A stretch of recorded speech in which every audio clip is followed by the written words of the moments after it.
to this new thing I'm setting up on my thing. Right now, its working title is as stated. I'm setting it up for the fact that some people who are new to the world won't know what they're really doing, and the tutorials in this are lacking at best. I mean, yes, it walks you around and shows you all the nice little things that it can do, but when you get right down to it, it doesn't tell you about the neat things, like the Sword and Shield's ability to leap off walls and stab through the ground, or the Lance's, running jump that you can mount monsters with whenever you want, or the Hammer's spinning dervish of evil. While we're loading up, I'm just going to start by saying, find your niche. You'll eventually find a weapon that you want to use. First things first, go through the tutorial, get used to not having a weapon and running like you do. Then when you're allowed a weapon, you'll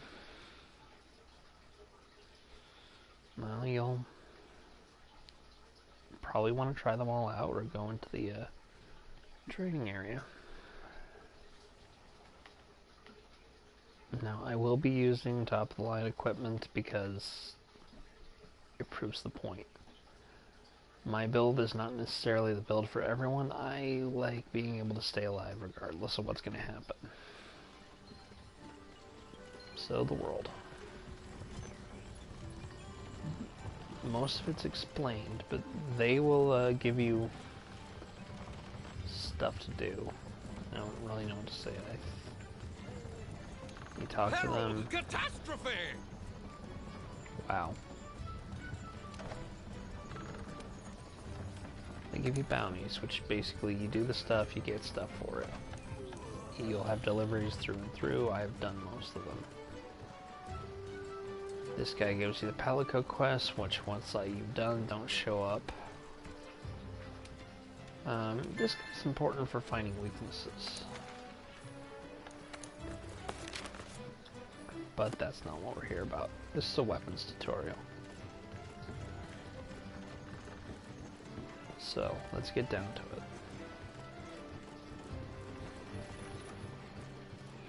Up the stairs here we have the armory, which is incredibly important, as it's probably the most visited place other than the canteen. Basic weapons are, well, I'm sure you've heard, but greatsword, longsword, sword and shield, dual blade, hunting horn, hammer, lance, gun lance, charge blade, switch axe, insect glaive, light bowgun, bow, and heavy bowgun. Greatswords, fairly slow, require a lot of prep, but have higher attack all around than most other things. The whopping 1008 for Purgation's Velocity, as you can see on the left. Let me scroll down, because there are a lot of these. 1008 for the Anjanath one, which is annoying.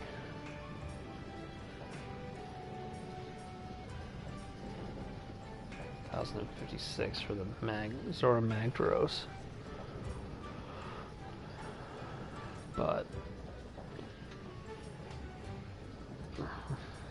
oh wow, I don't have it accessed. What was my other account? Longsword, which is finesse. You have to be careful with this weapon, as it has incredibly long reach. You're using a giant sword. If you're not careful, you'll hit your allies and they will get upset with you because you're preventing them from doing damage. Sword does more all around, but has lower sharpness.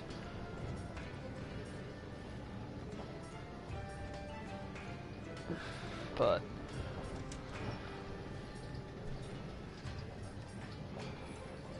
Yeah, it's a fun weapon, but it's hard to use. Sword and shield. Not much to it. It's just a little pointy bit and a shield. That's not that great. Now, unlike the other ones where, you know, this one seems to be the best, it's actually deceptive. Things with, you know, if you're fighting a fire monster, this one's probably best for it. You know, that 240 damage is applying 24 and a 1/3 chance to hit it, and it hurts because it attacks so fast. Poison, it's almost always going to be poisoned with the Royal Rose or the Datura Blossom. It's almost always going to be paralyzed with the Malady's Tabor. I don't know how to say it. Or, you know, that one. You'll put it to sleep a lot with that because it attacks so fast. Paralysis. You'll notice some of these are gray. It doesn't actually have an effect until you have a skill that doesn't show up late game. Blast is interesting. It's a build-up and then it does extra damage, for a lack of better terms. Mind you, I'm showing late game stuff.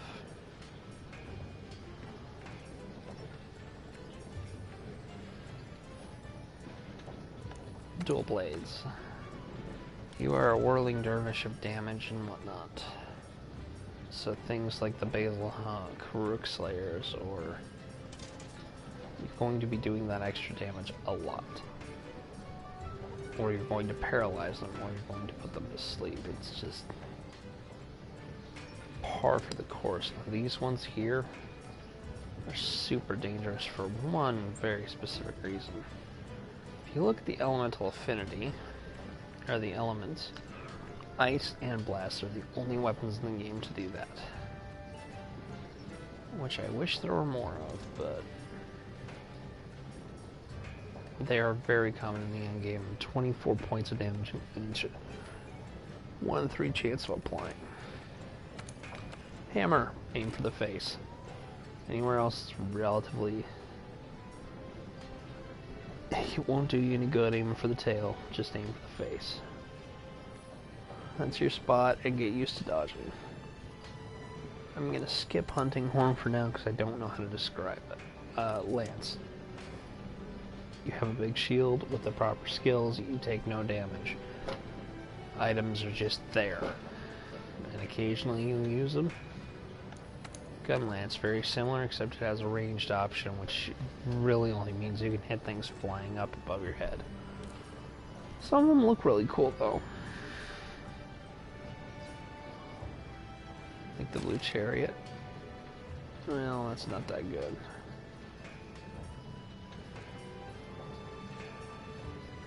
Oh, where is it?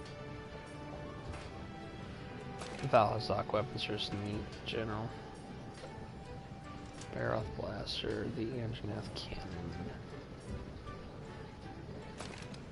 Zormagro stuff.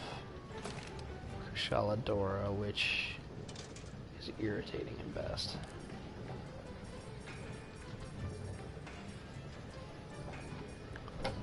Now, I don't actually have all of them available.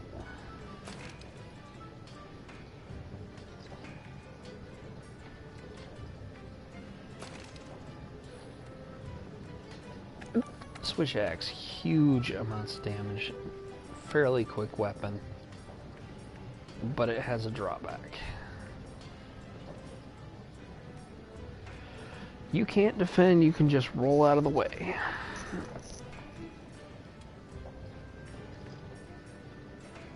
And it is what it is. I mean, it's strong, but you have to know how to use it. And quite honestly, I'm not great at it.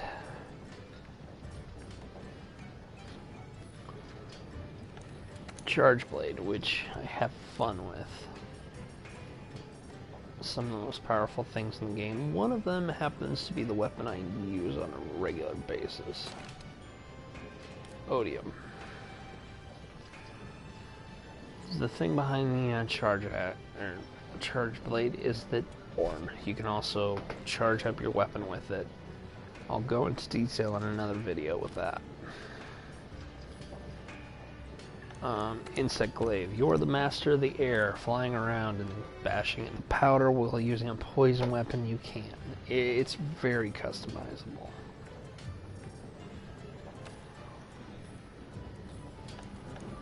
It's also rather difficult to use on occasion.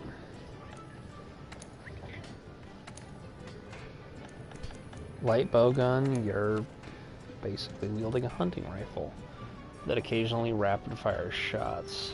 My favorite looking has got to be the Kusladora.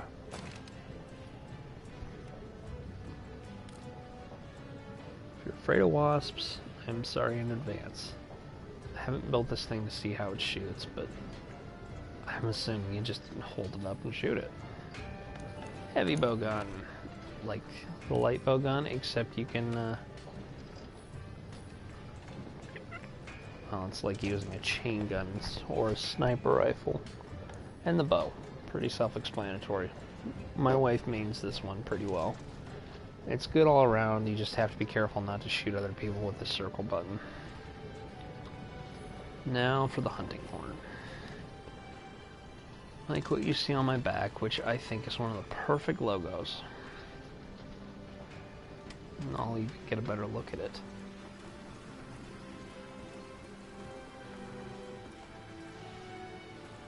These things are interesting.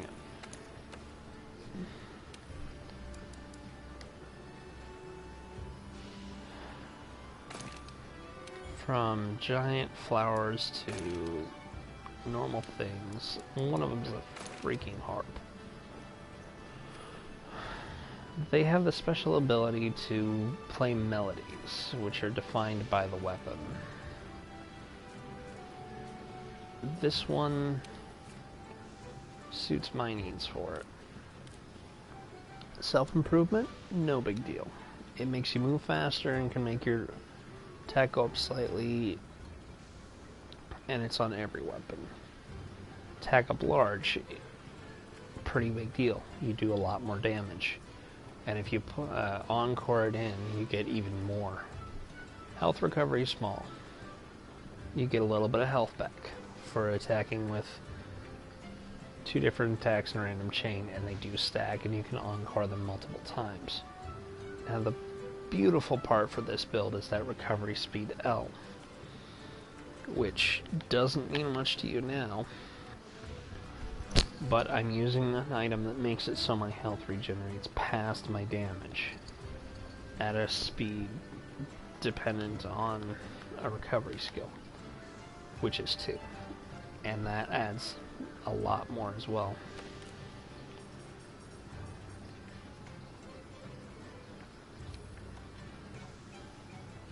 But that's that. Your armors have skills. How's your gear holding up? And I don't know why they chose him to be Irish. So you also have your armor. High rank, I'll move down to low rank. So it starts off pretty... You basically build a new set of armor whenever you can, upgrade it with armor stones, which you get from missions, and continue on and hope you can get past the engine after without a whole bunch of trouble. I recommend ones to say defense boost, and if you click in the right stick, you can search by skills, and there are 6 pages worth. But early on, defense boost is pretty limited to your alloy, your high metal, and your ingot. So you can get a defense boost of 2. Pretty easy by the time you get where you're going. Once you get into high rank, there are significantly more options. So 2, 4, 6. And then you'd only need one more for a maxed out defense boost, which gives you defense plus 35 and all elemental resistance up to 3. So let's just go. You.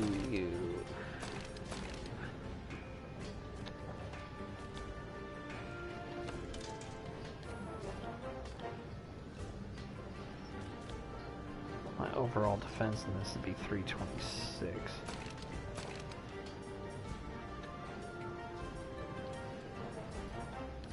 But that's that. Armor. Full armor sets are kind of rare. But charms are where it comes in. When you kill stuff, you can get the items in the middle. This one makes it so you do take less poison damage. A little bit, decent amount, and then it's completely negated. Now these things can only go up to level 3 on most of them. Attack, you get more attack. Defense, it ups your defense. Paralysis is nice. Stun. That one I recommend upgrading. Because stun is a pain. Windproof, you know. Monsters have wind pressure. Health boost, recovery. There are charms for most things.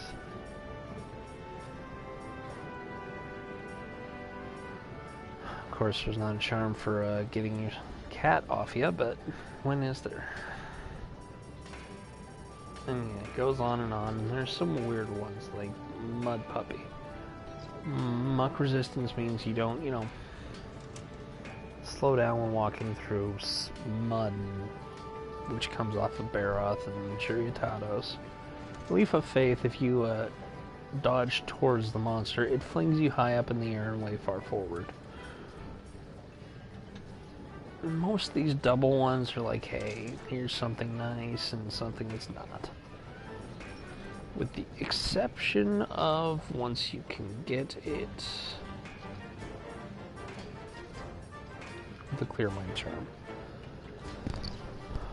This thing is psychotic levels of good.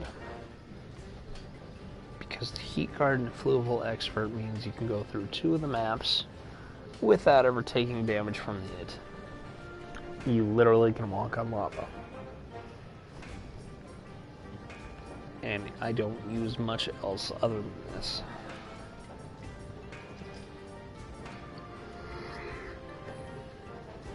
Because of the versatility. You can go through and customize your bow guns. I do like my flint heart, or my karma here. But I'll start with a heavy bow gun for this. Recoil suppressor makes it so when you shoot, it doesn't knock you back as far, which can be to your advantage or it can be against you. There's a little trick where if you jump off a ledge and shoot, you'll actually fly back onto the ledge most of the time. Reload assist makes it so, you know, you put the stuff in the gun faster, so less time reloading, more time shooting.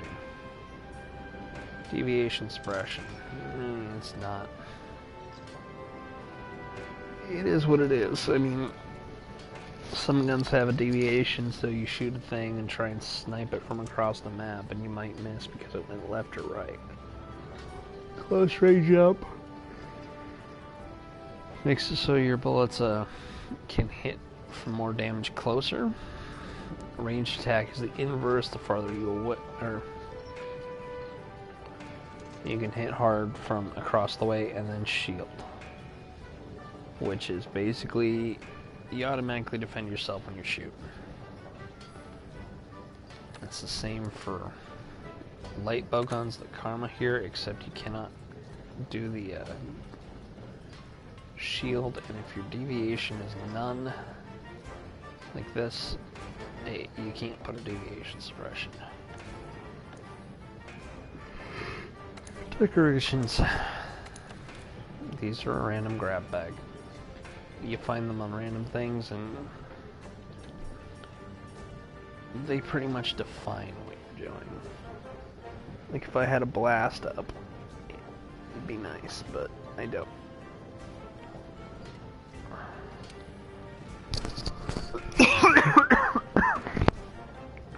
These